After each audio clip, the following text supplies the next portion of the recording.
Welcome to the KOMO Sports End Zone podcast with KOMO Sports Director Niko Tamurian and Najee Moye.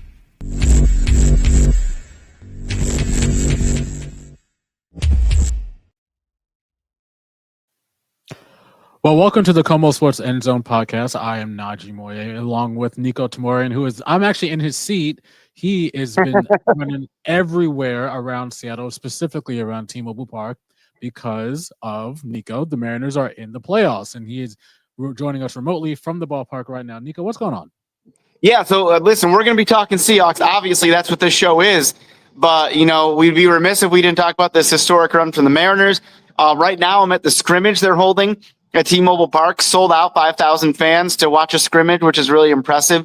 And then you consider on top of that, next week I'll be joining you all remotely from Detroit, as we now know, for the American League Divisional Series. So that's going to be a lot of fun. So we got the little cell phone video going on here. A great time. And I'll say this, what an awesome time to be a fan of Seattle sports. And most specifically, Sunday, to my opinion, is going to be probably the most fun day, provided both teams win, that I can think of, with the Seahawks going against the Bucs at 1. And, of course, 5:03, Game 2, Mariners-Tigers. Bring it on. This is what makes Seattle sports so special. Yeah, and hopefully, we may be here at the beginning of October, but the weather looks beautiful. And honestly, Mariners fans, Seahawks fans, join together in Pioneer Square for just happiness, okay? Just be happy that we're in this situation. But we're here to talk about the Seahawks, okay? Go Mariners, naturally, as we say before. But the Seahawks this is the throwback weekend, Niko. You may notice a lot of cool colors around Lumen Field. The Seahawks are hosting their football twins, as it were, the 1976 Tampa Bay Buccaneers, the same year that Seahawks were also brought into the league, 1976, to Lumen Field. Tough game, 2 3-1 teams. Niko, what's your take here? Yeah, well, there's a lot to unpack there. Starting with how cool it is that in this 50th anniversary season, you have the two teams that came together, and you will have both of, in my opinion, the best throwback jerseys in the NFL at the same exact time. You got the creamsicle orange from the Bucs, though they'll be wearing the white jersey form of it as the road team, of course. And then you have our Seahawks wearing the handsome throwbacks that everybody wants full time now, the gray pants, blue jerseys, gray helmet. It's my understanding they're actually going to wear the road throwback later this season at the Commanders, but we'll talk about this right now. So just aesthetically, it's going to be a great game. But listen, this is one of those real tests. Okay, the Seahawks have ripped off 3 in a row. I think they've been impressive in those wins. But okay, here comes probably your toughest test since that Niners game in week 1. Baker Mayfield's playing at a high level. Okay, that's surface stuff. But we know the Bucs can get it done in a similar way to the Seahawks. They can be efficient. They can really have a strong defense, too. You talk about up front. They are loaded with talent, loaded with size there as well. So this is going to be an interesting matchup. And I think that when you ultimately take a look at how this breaks down, I think it's the same thing we've said about the Seahawks for a few weeks here. They have to play their brand of football. They have to make sure that they protect the ball and that they're capitalizing when they get in the red zone and make those things happen. So it's like, okay, we know the Bucs are good. Everybody knows that. But listen, the Seahawks can be pretty darn good as well if they play their brand of football, which certainly we've seen the last few weeks. One thing that I am a little bit nervous is that we know how, and Sam Darnold has looked pretty good, especially the past couple of weeks. But one thing I know the Seahawks want to do is they want to run the ball. The Tampa Bay Buccaneers, it kind of reminded me of the older Tampa Bay Buccaneers squads back in the early 2000s, where they were defense first. And this front seven that the Buccaneers are putting out obviously they know the Seahawks game plan is going to be run the ball, and they're going to be ready to combat that. So it may be a tough fantasy matchup for Seahawks running back guys if you have Zach Charbonnet or Kenneth Walker. But I do think that the Seahawks would do more of rolling Sam Darnold out in the pocket. Maybe we'll see even some more quarterback design runs, even from Jalen Milroe even. But I think we're also going to see the Tampa Bay Buccaneers' offense, their receiving core is kind of beaten up right now. I know Mike Evans is definitely out. Emeka Egbuka from the rookie from Ohio State has been Baker Mayfield. Still a native. Yeah, exactly. Coming home. Definitely has been a favorite of Baker Mayfield, even as a rookie. But he's got to go up against this Seahawks defense, which honestly at times looked great last Thursday night against Arizona. But other times looked not quite as amazing. I know Kyler Murray is a great quarterback, and I know how much we love to talk about Cardinals fans, of course, but we can say that for another day. That's just never going to go away, is it? No, because I'll bring it up all the time. That's why, and because the Cardinals. Look, I know that the city of Seattle was in Mariners Mania, and kind of a Thursday night game against Arizona. 3 points at the game-winning field goal at the end of the game may have kind of slipped under the radar. I remember, but that goes to show you that nothing in the NFL is easy these days, especially when you're playing a division rival. But here you're inviting one of the best teams in the NFL. The only loss they have is against the defending Super Bowl champions. So we'll see how this goes. Well, I think you look at this, and you made a great point about the Bucs only lost to the Eagles, and that's a huge point because this is a very good team, and I think that means this is a great test. Now, you mentioned that Bucs receiving core. One thing I'm watching closely, full disclosure for everybody out there, this recording is being done on Thursday night, and as of Thursday night, both Devin Witherspoon and Julian Love have not practiced yet this week. Now, certainly that situation could change by the time this gets posted on Friday. We just have to give you that full disclosure. And that'll be a game changer. Now, listen, the Hawks played well when those guys had missed time in the past, when they had the quick turnaround Saints to Cardinals. But we're talking about a different kind of beast here with the Buccaneers and how much, as opposed to the Saints who are struggling mightily. And even to the Cardinals, I'll say that. I think Tampa Bay is a much better team. So that's going to be something to watch very closely. And again, when you're talking about, and we got to, you hear the horn behind me in this Mariners scrimmage, we have a home run. Gotta love live podcasting and everything. Yeah, it looks like that was, I can't tell. That was either Polo or Rosa Reina. You'll know by the time this is posted. Or was it Naylor? Whatever. It was Naylor. It was Naylor, yeah, and that's going to be big because he's healthy. See how busy this Niko guy is? I mean, he's talking about the Seahawks with me from remote, and then he's getting ready for Saturday. Mariners. Yeah. I mean, hey, what else could you want, right? Well, it's the best. It's the best thing ever when you talk about where this team is and what it could be doing. And when you talk about Seattle sports in general, it's a great time of year. And gosh, we're so fortunate to have it. And we get back-to-back home runs. How cool is that? So I think that when you listen, talking about this matchup, though, easily distracted by the foghorn here at T-Mobile Park, a little bit of behind the scenes there. No, I think that the Seahawks are in good position here. I am concerned about the health of the defense, but at the same time, it's like, okay, we've seen guys step up. I know Reek Woolen has, had some issues this year, but I still have a lot of faith in that guy. Josh Jobe has certainly proven himself. And the other thing I remember, Nick Eamon-Warrior appears to be coming back, full participant in practice this week. So that'll be nice to see. He is a weapon for this defense in every way. So this is a really intriguing matchup. I think that you look at it kind of the way you look at like the mystery of that Steelers game, and that turned out well for the Seahawks. Whereas going into that game, it's kind of like, okay, where does this team stand coming off a loss? Steelers were coming off a win. Where do you say now? It's different because the Hawks have won 3 in a row, but I think it is similar in the stance like we are still early enough into the season, first week in October, where you don't quite know what everybody is made of just yet. And in that way, it's like, okay, is the Seahawks team that we've seen the last 3 weeks more indicative of what we're going to see going forward? I certainly think that's the case. But again, it's something that's going to be really telling itself moving forward. Well, we've seen and let's talk about the couple of games that the Seahawks have played this year. I mean, let's just be honest, we're a quarter of the way into the season, okay?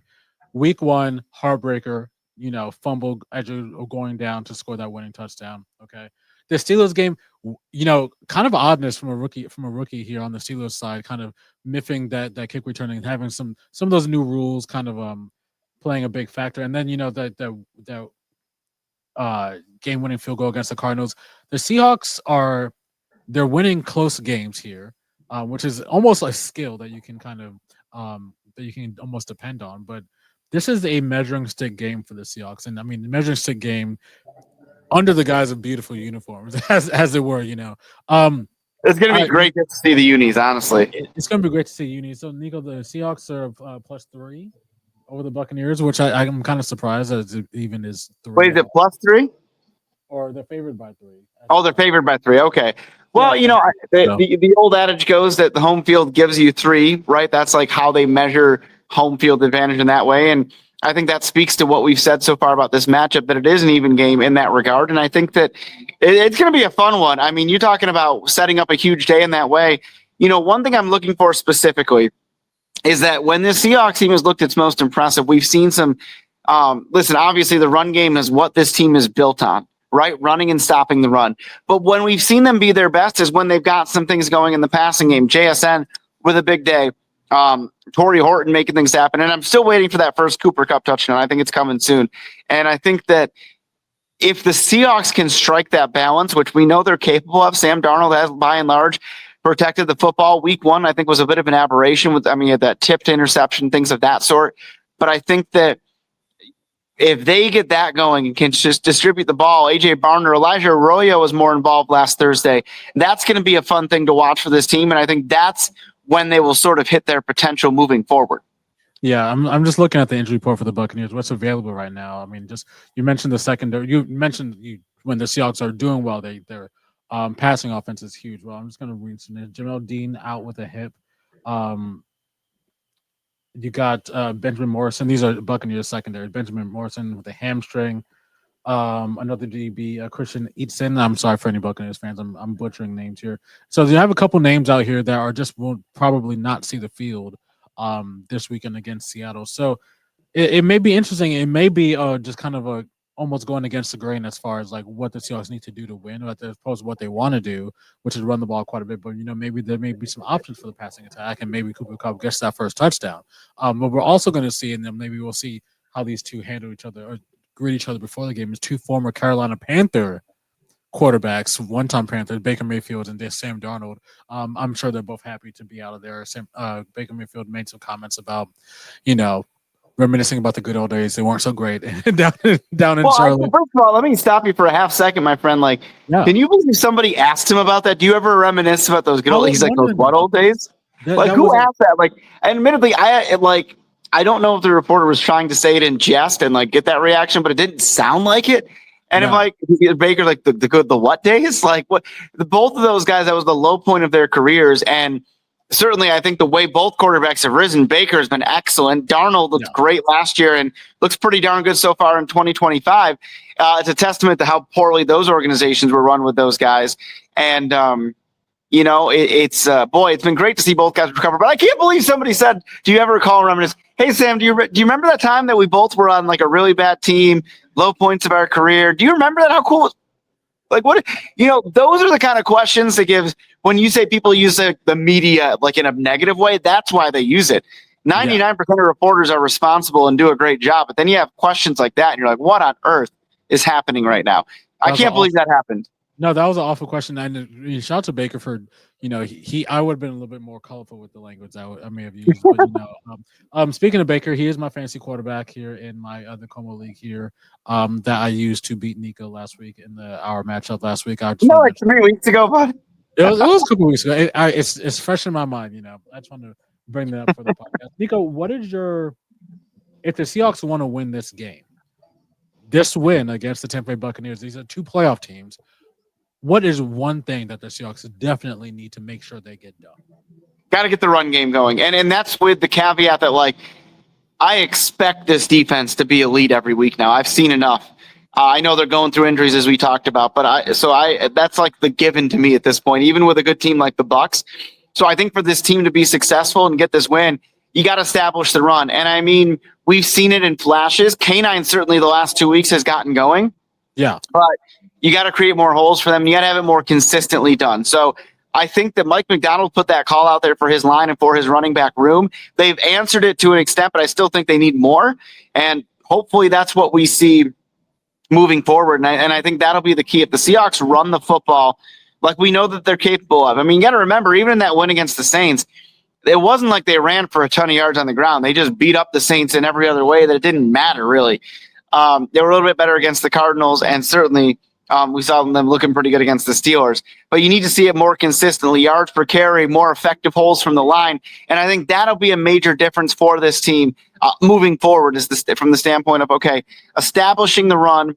And that'll open everything else up. I'm not just saying, okay, K9 goes for 100, Charbonnet adds 60. That's not what I'm – maybe nice, but that's not what I'm saying. I'm saying for the run game to be consistent enough that it's effective, that it also opens up everything else, opens up the play action game, which is what this Seahawks team wants to do.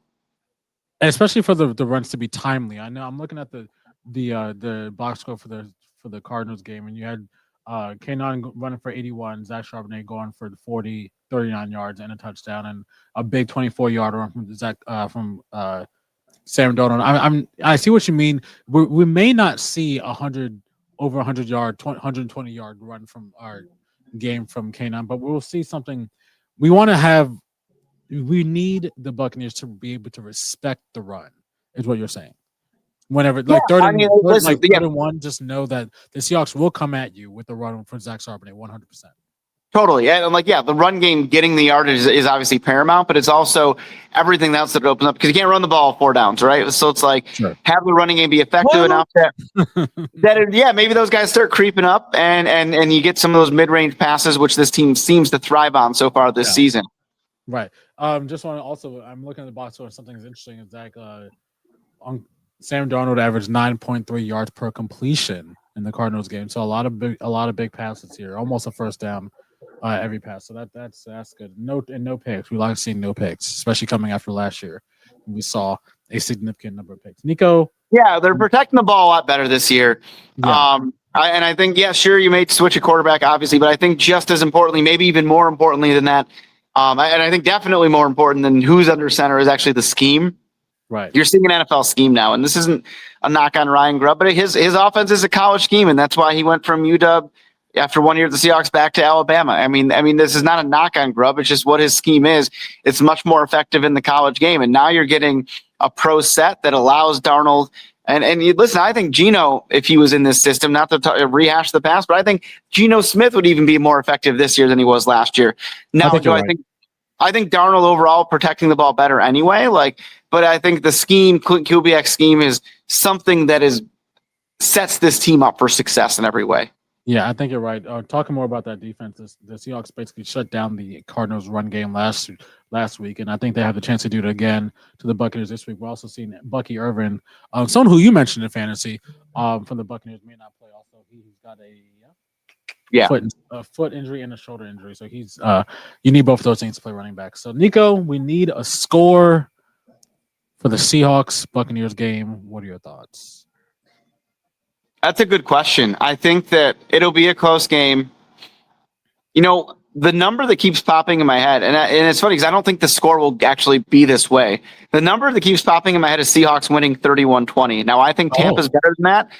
My brain is telling me Seahawks 24-20, 24-21, something like that.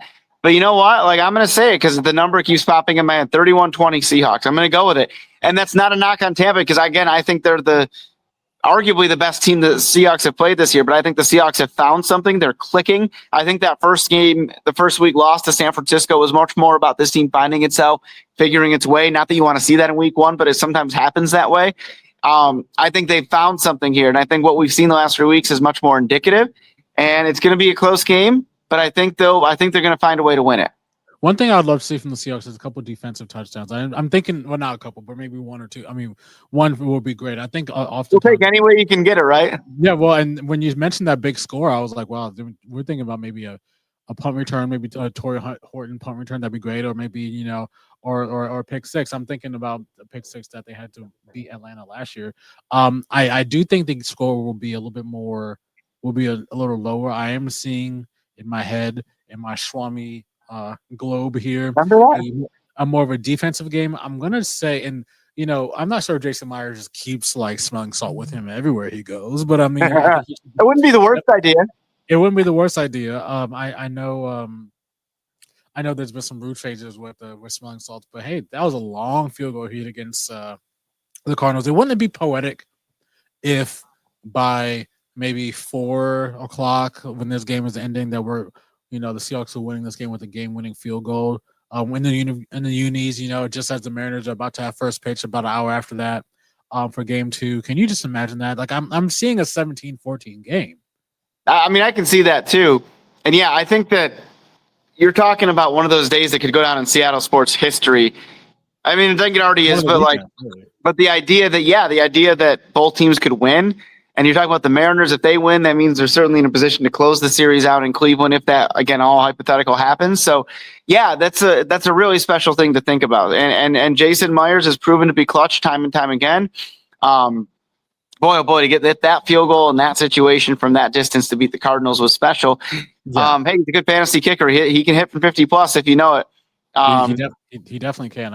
I can see this. One thing I want to bring this up only because I just opening up the lens about the league. I'm seeing a lot of talk about 1-4 teams. So talk about the Baltimore Ravens, former Ravens defensive coordinator Mike McDonald's now the head coach of the Seattle Seahawks, and I'm seeing a lot of discourse about how much they miss Mike McDonald, how their defense basically got ran through this past week. The Ravens did. I'm just so happy that Mike McDonald. You can just tell he's putting his stamp on this team.